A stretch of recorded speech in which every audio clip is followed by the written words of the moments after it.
Hello and welcome to the correspondent.pk। I am Ayesha Sadiqa और आज हम बात करने वाले हैं पाकिस्तान की फेडरल कैबिनेट की।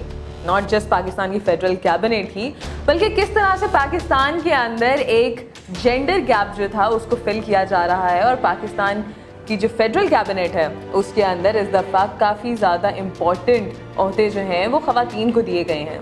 सो आज की स्टोरी मेरे लिए पर्सनली बहुत इम्पॉर्टेंट है और मैं उम्मीद करती हूँ कि बाकी हमारे व्यूअर्स को भी काफ़ी पसंद आएगी, बिकॉज अब politics is no more a boys club, it is going to be, I mean I hope के वन डे एक जो जेंडर गैप है, because still majority is man, but वो भी इंशाल्लाह जल्दी कवर कर लिया जाएगा।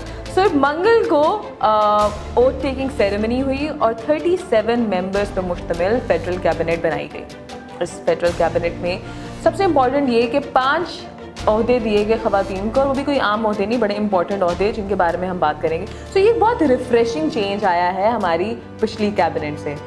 आइए मज़ीद जानते हैं इन इम्पॉर्टेंट और मजबूत ख़वातीन के बारे में इस रिपोर्ट में। सबसे पहला नंबर इस फहरिस्त में आता है हिना रबानी खर का, जो कि पीपल्स पार्टी से ताल्लुक़ रखती हैं और उनको minister of state for foreign affairs बनाया गया है। फॉरेन मिनिस्टर की कुर्सी अभी तक खाली है, लेकिन हिना रबानी खर तब तक इस अहम ओहदे को मिनिस्टर ऑफ स्टेट की तरह निभाएंगी।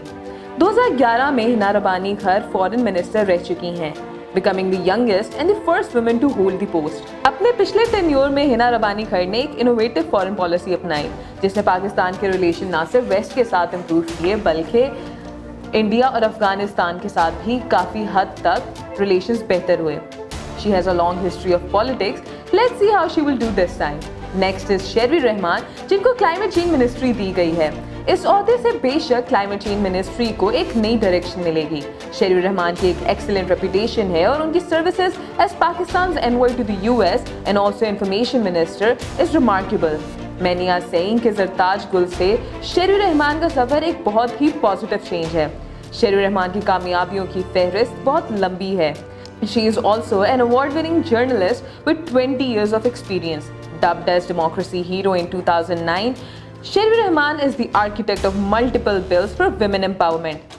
हमारी नई क्लाइमेट चेंज मिनिस्टर को हाईएस्ट सिविल अवार्ड निशाने इम्तियाज भी हासिल है। फहरिस्त में अगली खातून शामिल हैं मरियम औरंगजेब, जिनको minister of information and broadcast बनाया गया है। 2013 में कॉर्पोरेट की दुनिया छोड़कर सियासत ज्वाइन की। PMLN की तरफ से 2013 में विमेन रिजर्व सीट पे आई, लेकिन स्ट्रेटेजिक थिंकिंग और प्लानिंग में महारत हासिल करने की वजह से मरियम नवाज शरीफ के काफ़ी करीब हो गई। ये पहली दफ़ा वज़ीर मालूमात और नशरियात नहीं बनी, बल्कि 2016 से 2018 तक नून लीग की हुकूमत में भी वो ये काम सरअंजाम दे चुकी हैं। इसके साथ ही साथ शाजिया अता मरी को बेनज़ीर इनकम सपोर्ट प्रोग्राम के मिनिस्टर बनाया गया है। 2002 में पॉलिटिक्स ज्वाइन की और सिंध असेंबली से नेशनल असेंबली का सफर तय किया। इनकी भी सियासत की एक लंबी हिस्ट्री है और प्री पार्टीशन के वक्त से इनकी फैमिली पॉलिटिक्स में अहम किरदार अदा करती रही है। शाजिया मरी सिंध में इलेक्ट्रिक पावर मिनिस्टर भी रह चुकी हैं।